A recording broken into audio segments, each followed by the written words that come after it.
Welcome to the World Report Top Stories. A presidency under siege, from the Democrats' calls for impeachment to the never-Trumper Republicans to the Mueller never-ending witch hunt. It seems no one wants to see this president succeed at anything. Maury, I've been following politics my whole life. It's not as long as you have been following it.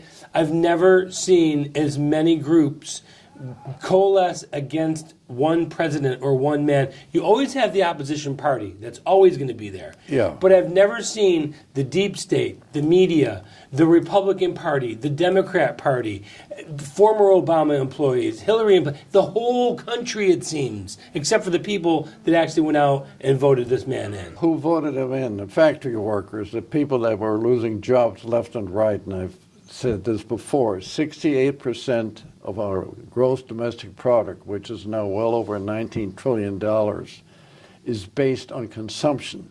That means the conglomerates who have businesses all over the world will always go to the cheapest place for their cost and then sell it into the United States. And they have been let go by every president for years and years, let them get away with it.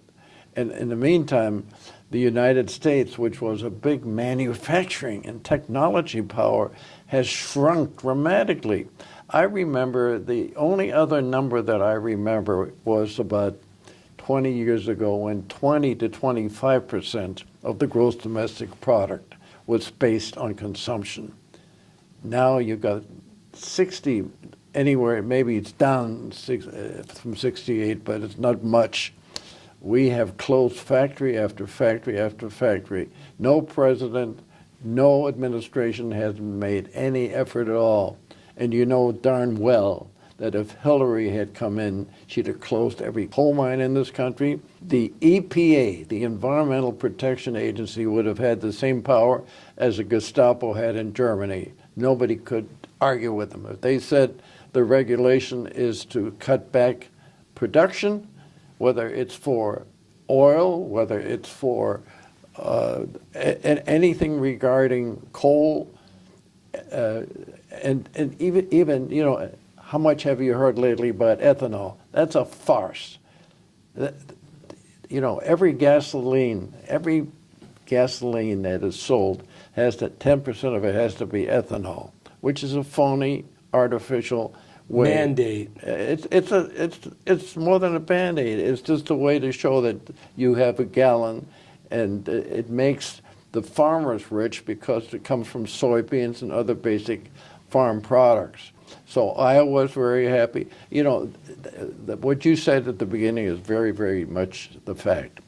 We have had no government at all who cares about what happens to the United States of America. Well, because they've all been globalists. Clinton, Bush Sr., Clinton, all these guys have all been globalists. Jimmy Carter. I mean, you had the last decent president we've had was Ronald Reagan. And he cared about America. America first. He wasn't really an American first. So, and you can't blame China for taking advantage of us for this. Listen, if you were running China, you'd do the same thing, wouldn't you? But they you? have been the biggest beneficiary of all of this globalism. Well, of course. But the point is they were getting away with it.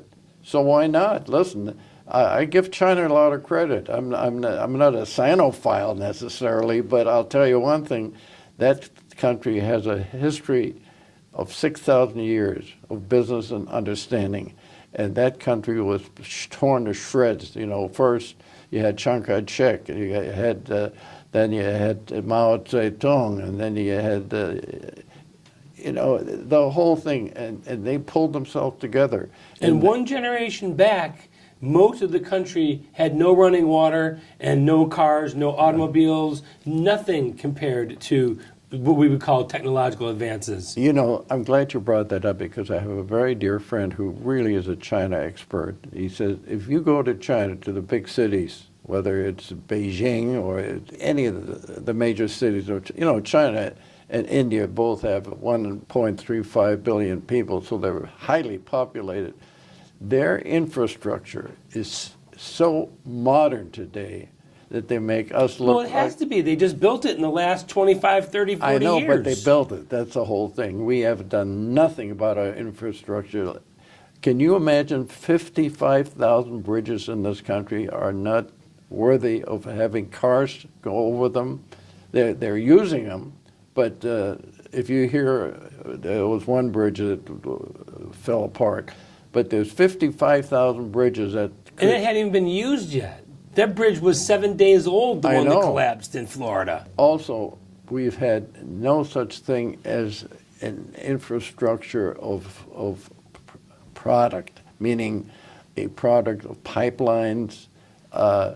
You know, what a lot of people don't realize. Even the grid.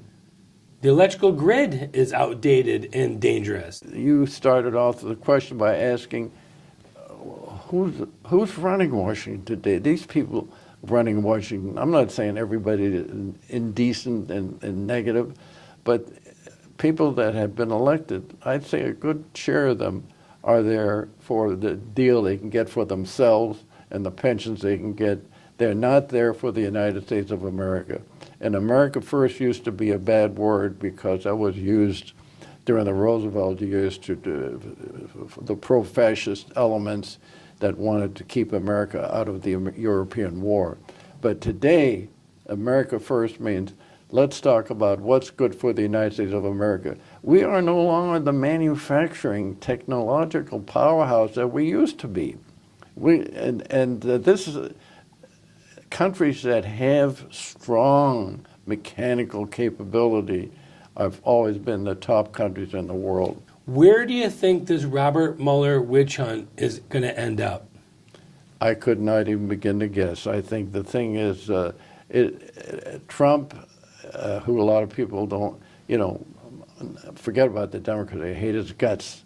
But there's a lot of... They didn't hate him when he was a Democrat 15 years ago, did they? And they were taking his money. Well, the Democratic Party is, to me, not worth even discussing, frankly. I don't think it's a political party. It's just a bunch of grubbers who spit on our Constitution.